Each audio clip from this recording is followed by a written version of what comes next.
$300 million for that matter, to use in part of these outreaches.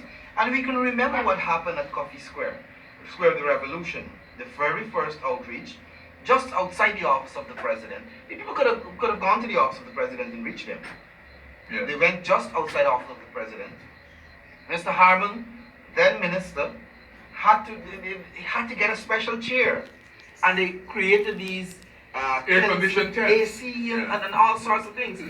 That's the lavish spending, and I understand the huge after parties when these outreaches are done. But Eddie, it's a cesspit of corruption. You see, I mean, we're focusing on the old. It's a scheme. It's a scam. It is not to serve the citizens or help them. It is to procure services from people's family and their cronies. The tents and all the things, the vehicles, all of these things, you have to procure them. And so it is a cesspool of corrupt deeds. Everything is happening rapidly. So there is no tendering process. All this money that is spending for these outreaches, there is no process by which the government procures anything procedurally. It is people who are utilizing the period in whatever region they go, supporters of the government, cronies and family and friends of ministers who are assigned to provide services, whether it's catering, whether it's the drinks and the liquor and the sport and all that kind of thing. So the whole this $300 million and more counting, it is just corruption that is taking place, left, right, and center with these outreaches. I want to bring you to another issue, Joe, because I want us to at least get most of them in during our time now.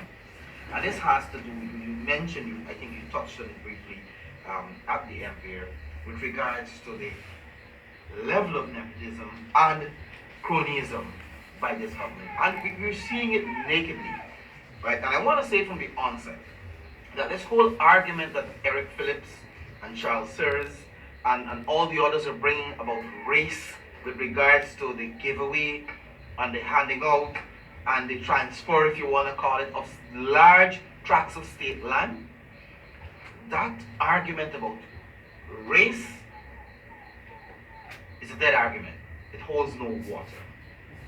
Because we have been talking about HDM Labs, we've been talking about all these other companies that famous Larry Singh, people who are not necessarily Afro-Guyanese, who are part and parcel of this corruption. It's a small group. It's a small group of Afro-Guyanese elites and Indo-Guyanese elites who are financier, Badal and the others, who are financier of the AFC and the APNU, that are benefiting. And that's the point we're making. You're giving out thousands of acres of land to a small group of people. Forget the race. This is a small group of people. And I think the leader of the opposition would have made the point continuously. The people that he listed there are persons who are directly inside the office of the president. So this is nothing about race. These are people who are connected directly to the office of the president that are benefiting. But the point is, Eddie, is that you would note some of these people pride themselves as black nationalists. They pride themselves as spokespersons for us, you know. And I am making the point. I made it earlier and I make it again. Those people, they don't speak for me. This African speak for himself. So these people put themselves out there. And I say to Afro-Guyanese people, you have to speak for yourself. Because these guys who purport to speak for you, they don't care about you, they don't speak for you. The lands that these guys have gotten through their relationship with the government, not one of those parcels of land, Eddie, is to develop a low-cost housing scheme for people of African origin. You understand me? Not one of that, and then they have the gumption to bring the race argument into the picture. When it is personal interest, it has nothing to do with the ordinary the land grabbing. And we must make this clear. The land grabbing has nothing to do with the ordinary person of African descent. It has to do with these persons who purport to speak on our behalf, who are utilizing their relationship with the cabal to plunder and to grab lands here, there, and everywhere. And what you note is that it is land grabbing because most of the people listed who the opposition leader spoke about and who is on the list, it is not one place or one parcel of land. Most of these people are several places at the same time. They were given large tracts of land. Most of the people. So it is clear that it is a land grabbing, right? Because people are in different counties and different regions at the same time. They're taking these lands, and I mean, it is not for developmental purposes. Ben himself said so. Trevor Ben himself said that none of these guys who were given large tracts of land, thousands of acres of land, they presented any project proposal to the Guyana Lands and Surveys Commission. He said so. Not even the guys who he gave the river to on the West Coast, and who he gave the ocean to. And by now, I think he promised that he would have brought forth the information regarding those transactions. If you recall it, he spoke about series transaction, he spoke about Eric Phillips transaction, he spoke about some transaction in Pomeroon, he spoke in passing about the loading field transaction. He didn't give us any details. He didn't speak about the transaction of the guy who works with Armand in the Ministry of the Presidency, who got the land of Dalilwala and Bohemia. He didn't speak about that. And more so, he didn't speak to the land, to the issue where the company who has 240 acres extending into the Mara River, in the location where the bridge is likely to go, and at the same time got 50 acres at the best foreshore, projecting into the ocean. We're yet to hear from Mr. Ben how those transactions happen. Did they happen simultaneously? As he said, did the people promise that they will bring a project plan later? Because he said, not one of them. And you know what is shocking, Eddie, is that here you have a public officer just giving out thousands of acres of land with not even a project proposal presented as to what I will do with this land. Wow. So we want to say, and let me say this again to people of African descent.